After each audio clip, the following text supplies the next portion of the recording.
The United Nations General Assembly came out with a blueprint in 2015, a collection of 17 interlinked global goals known as Sustainable Development Goals, SDG for short, to be achieved by the year 2030. Two of these goals are SDG 3 and SDG 8. SDG 8 aims to promote inclusive and sustainable economic growth, along with full and productive employment and decent work for all, while SDG 3 appeals to the global community to collectively endeavor toward good health and well-being for everyone. But there is a problem. Diane Fry cast doubts on SDG 8 in her article, Economic Growth, Full Employment and Decent Work, the Means and Ends in SDG 8. Fry is concerned about the welfare of employees as she sees a conflict in the noble objectives of SDG 8 and financial interests of the corporate world. Muirs and others remind us that health and well-being remain as primary components of the SDG, but one needs the fulfillment of SDG 3 to reach the goals of SDG 8. Similarly, SDG 8 would in return contribute to SDG 3. It is a symbiotic circle, but the funding earmarked for SDG 3 worldwide is shameful. According to the United Nations Development Program, only about half of workers globally were in formal waged or salaried employment in 2014, and deems that more than 1.5 billion workers worldwide are trapped in informal and vulnerable employment.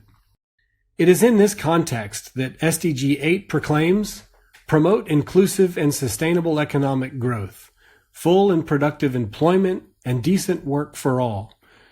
More specifically, the goal is to achieve these benchmarks for all women and all men, including for young people and persons with disabilities, and equal pay for work of equal value by the year 2030.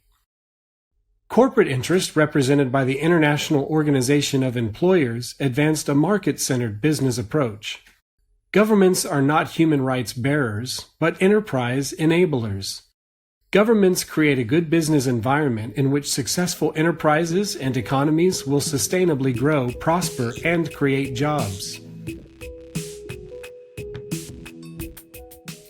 While these articles reviewed on SDG 8 are rightfully concerned with the conflict between achieving the goals of SDG 8, they completely ignore the fact that the lack of physical fitness of employees can paralyze a workplace and thus bring down the economy.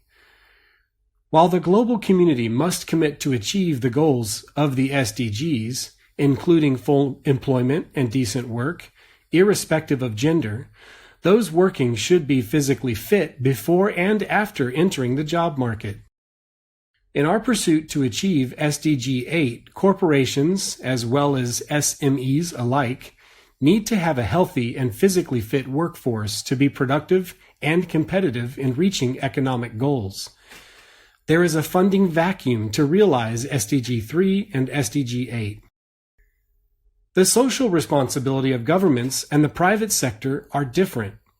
The government's main task is to ensure a healthy population, while the private sector employs that healthy population and churns the economy, which results in its paying taxes to the governments. It's a win-win situation for both. Therefore, it is imperative that physical fitness assessment be made a requirement in staff employment in the private sector. A company should know how to best work toward maintaining or improving physical well-being of its employees. While the SDG 3 is foresightful about the health and well-being of all people, and SDG 8 has the noble intentions of promoting sustainable economic growth and decent employment for those same citizens, their ambitions alone fall short, as the inner workings of the corporate sector hold the pursuit of profits at its core, not the welfare of the society. A corporation needs to grow economically to provide employment to many. By providing employment, employees can enjoy a better quality of life, as per the aims of the SDG 8.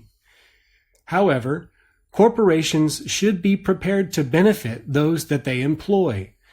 They are better equipped to do this by knowing the needs of their workers. A healthy workforce is an asset to the corporation.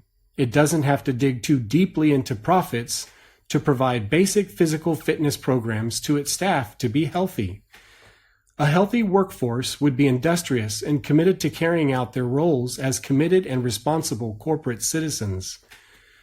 Those who are not physically fit could fall sick and may take sick leave too often, which would result in the disruption of workflow and ultimately result in a much greater loss of revenue.